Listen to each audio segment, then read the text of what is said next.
mengungkap belum pernah menyampaikan sesuatu yang bahwa sebenarnya itu pupuk berdasarkan keluhan penetapan daripada harga pemerintah mereka. tidak pernah disampaikan, Mari kita saksikan dan termasuk upah masyarakat kita peruntukan benih sedang terkadang diberikan itu tidak sesuai dengan kondisi lahan kita. jembatan Mestinya itu yang kedua, termasuk juga pemeliharaan OPT. Hanya ya teman-teman bilang mengatakan ya hanya datang Terus foto-foto toh. Kalau kami foto-foto lewat sih. apa yang dilakukan PPL selama tanam? Apa biasa? Selama ini tidak pernah datang ini. Sedapa ini belum pernah datang di sini. Terus persoalan pupuknya, apakah dia pernah sampaikan harga-harga yang Pernah dapat PPL dua bisa sudah diganti PPL-nya lagi. Belum pernah masih begitu. jadi tidak ada Hanya datang. hanya iya. Foto-foto. Pulang. Hanya menonton saja. Ya, kayak begitu lah, Pak. Menyaksikan orang orang tanam begitu. Orang menanam. Gitu saja. Jadi tidak ada sama sekali bahwa petani harus menyediakan pupuk harganya begini. Tidak ada ya. Tidak ada dia. Jadi tugasnya PPL itu hanya datang, foto, Pulang. biasa aja. Keliling lapangan, jadi bukan petugas lapangan, keliling lapangan. Dia tidak bertanya berapa harga pupuk ambil. iya. Berapa jatah per hektar? Tidak pernah disampaikan maka daya atas di hektar si jatah. Iya, ya. Iya, oke deh. Kondisi penyaluran pupuk di Kabupaten Pangkep ini, Pak.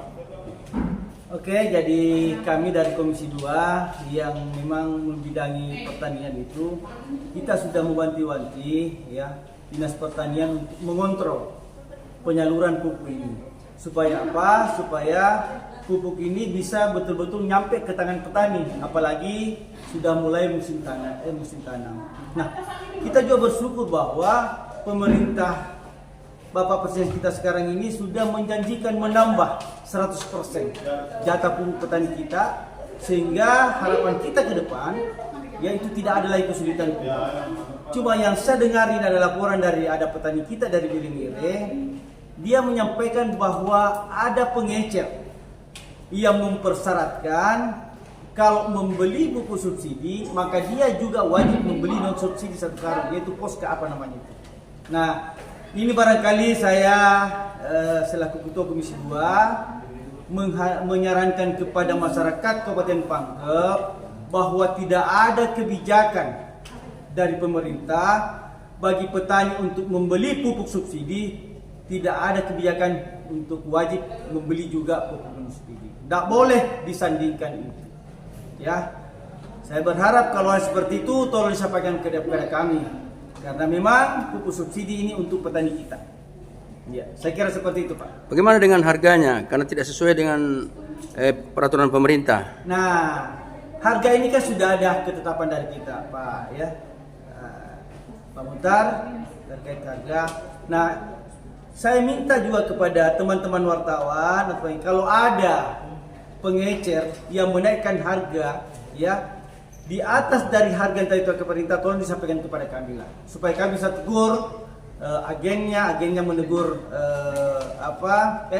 distributornya menegur dia punya pangkal pengecer untuk tidak menjual di atas harga yang telah ditetapkan oleh pemerintah.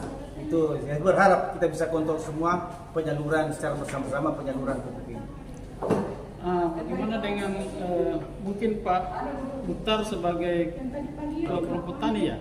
Baik. Apa yang terjadi di lapangan, Pak? Jadi baik kami dari pemerhati dari petani, saya masih ingat 2021 saya pernah masuk di DPR ini Nyelono, masuk ketika ada rapat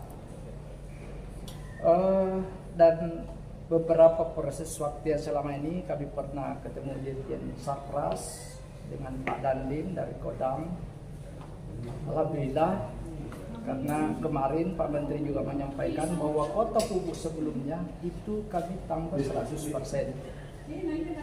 Namun demikian, tentu apa yang kami dapatkan teman-teman di luar, di petani di luar dari tempat kami itu masih terjadi hal-hal baik keterlambatan maupun harga. Kemudian mungkin di sini memang kami sangat mengharap bantuan kepada semua yang terkait, semua yang berminat, utamanya kepada Dewan Perwakilan DPR. Karena selama ini petani kami menganggap bahwa itu masih dikesampingkan. Hanya selama ini merasa bahwa itu hanya kalau kita dengar bahwa itu menjadi prioritas. Jadi Pak Dewan sampai saat ini itu masih harga seperti biasa, antara 125, 130 malah 150. Namun selama ini di mana kita mau mengadu sebenarnya, tapi alhamdulillah saat ini kebetulan kami ada di DPR. Mudah-mudahan kami dan selanjutnya ini kami minta diajak audiens siapa sebenarnya pengecer itu yang masih nakal. Kenapa masih nakal? Itu pertanyaannya. Tetapi kalau ini dibiarkan, maka hak-hak petani itu masih dirampas oleh oknum-oknum yang tertentu. Kami bisa membayangkan Pak, di Pangkep ini berapa luas areal pertanahan itu yang masuk dalam RPKK, kemudian dikali dengan lebihnya itu kurang lebih 15.000 per sak. Saya tidak tahu berapa miliar itu per tahun itu dirampas oleh. Tetapi kami ini butuh penertiban. Mudah-mudahan petani ini bisa dimati. Itu satu. Yang kedua, harga gabah. Ketika saatnya panen, itu langsung anjlok harga. Mungkin hanya hari-hari pertama itu dibeli dengan harga yang sangat diterima oleh petani. Berbagai alasan. Mohon kiranya pemerintah ikut membackup ini hasil pertanian petani hasil panen. Lalu kami melihat di berita bahwa ternyata pemerintah alhamdulillah sudah menetapkan harga gabah panen langsung di petani itu 6.500. Pertanyaannya, apakah nanti ini bisa terrealisasi kepada petani dan siapa sebenarnya yang bisa? Satu juga pada biar saya curhat, karena yang membeli petani gabah itu adalah pedagang Pak. Pangkep itu kemasannya 50 kilo. Tetapi di situ kurang lebih 3 kilo itu dibebaskan, dilebihkan. Tidak perlu harganya tinggi, tetapi sesuai dengan timbangan yang sebenarnya itu yang dibayar. Saya berhitung begini Pak Dewan.